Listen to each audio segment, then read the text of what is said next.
Hi, so I'm Elizabeth Bunches, and the studio's been closed officially since March 13th. But I still have commissions and I'm still doing work, and the patrons are delighted for me to show you the process. I've tried to show in different ways. It's tedious, it can be a bit tedious, but it's an interesting way of working, and it certainly has changed what I think about painting on panel. And I fell in love with this process like many, many years ago when I was first a student in college. And it was shown to me, and I was very interested in the effect since it's a hydroscopic ground. So this commission that I'm starting today, I'm going to be starting another commission later in the week once the board's finished. The boards are birch panel, and I either build them myself or I have a carpenter in town who builds them, or I order them in. It really just depends. But they have to meet very specific criteria. It has to be a birch panel. Often they're laminated panels, and that's okay, but the processes can be a little tricky, and I have to be careful not to apply too much heat, because it can delaminate the panel, especially in the actual making of the boards. But behind me, laying flat, is the commission that I'm going to be working on, and right now the linen is resting on it, and I'll show you what I've done. Move my iron. It's on a very low setting.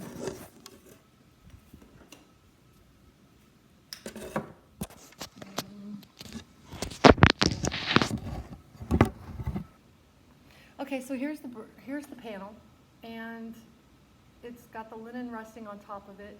You can see the crossbars on the underneath side, and it's just, this one's mitered, but usually I'd make them flush fit. So after it's sanded and then brushed off, the linen's fitted on there, and when you get the linen in the big rolls, you have to cut it to size, and you have to wash any unintentional sizing the manufacturer may have put in there. And I just wash it just to be sure, not machine wash, but hand wash. Run it through a bunch of water so that you can get all the natural sizing out of it. Once that's done, while it's still damp, you lay it on the panel as flat as you can, and by hand go by and just smooth it a little bit. I'm going to take an iron to this here in a minute. Just a low setting. Like I said, you don't want to get it super hot, because you don't want to injure the laminating glue that holds the board that's been laminated together. You don't want to endanger that. As a matter of fact, we're going to be adding more glue onto it. But I'll do that under time-lapse photo so that you can see. But as you can see, all of the little wrinkles in this stuff. So that's the first step, and usually I wait until that's done to do this next step, but since you're right here, we might as well, huh? If I can get the thing to stay up. This little table here has everything set out in front of me.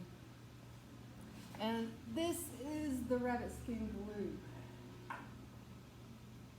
And in here I have, this is the glue here.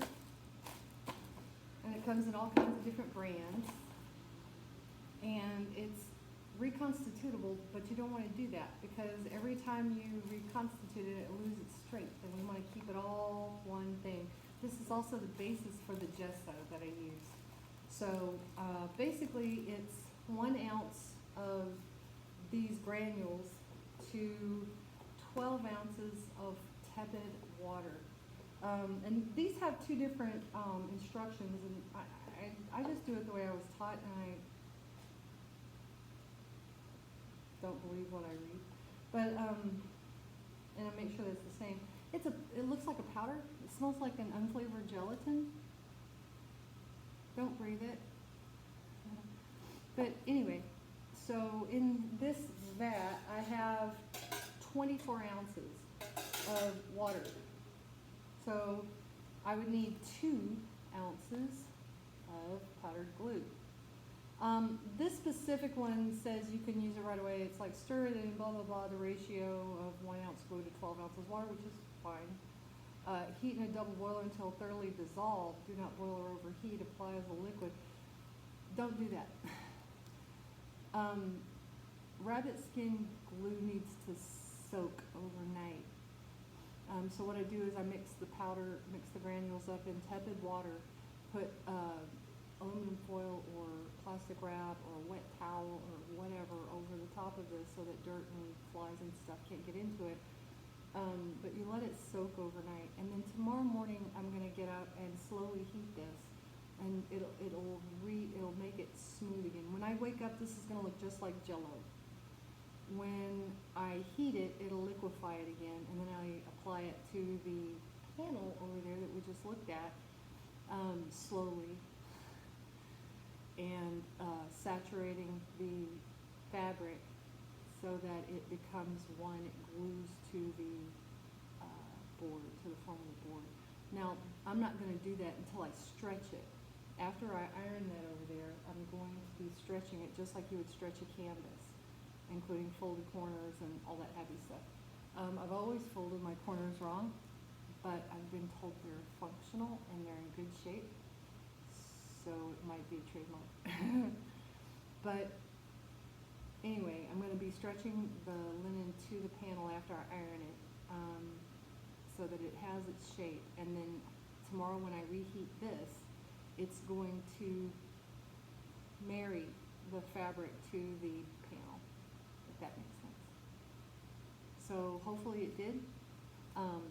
So since I have 24 ounces, what I'm going to need is 2 ounces. There's 1. I'll flop it.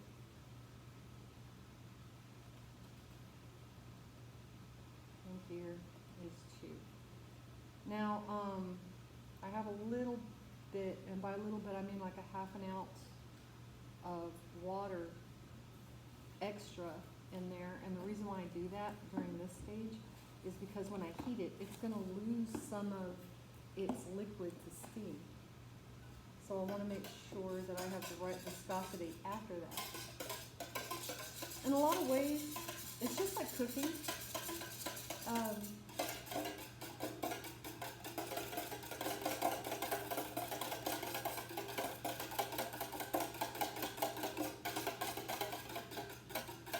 I'm going to mix this. It's got a few little bitty lumps in it, and you just stir it.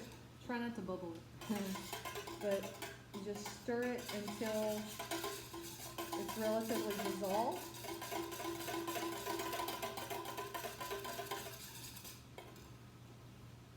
And it's liquid. It's very liquidy right now. But like I said, it smells like unflavored gelatin. And it's basically what it is. It's made out of hooves and skins and horns and teeth and whatever. But it's going to make a wonderful glue, and you just leave it alone. Try not to froth it up too much. You don't want those bubbles setting into your glue. So that's going to set up overnight, and I'm going to be I'm going to be ironing and stretching the board on time lapse, and we'll put all this up. This is for the Mary Bratton portrait.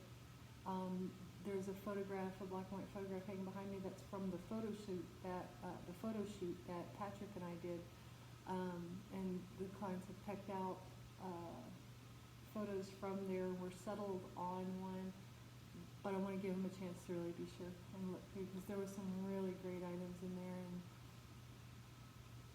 they're going to live with that a long time, so I want them to be very happy. Whoa! I thought something was falling there for a minute. So that's the first part of this. Thanks for coming along.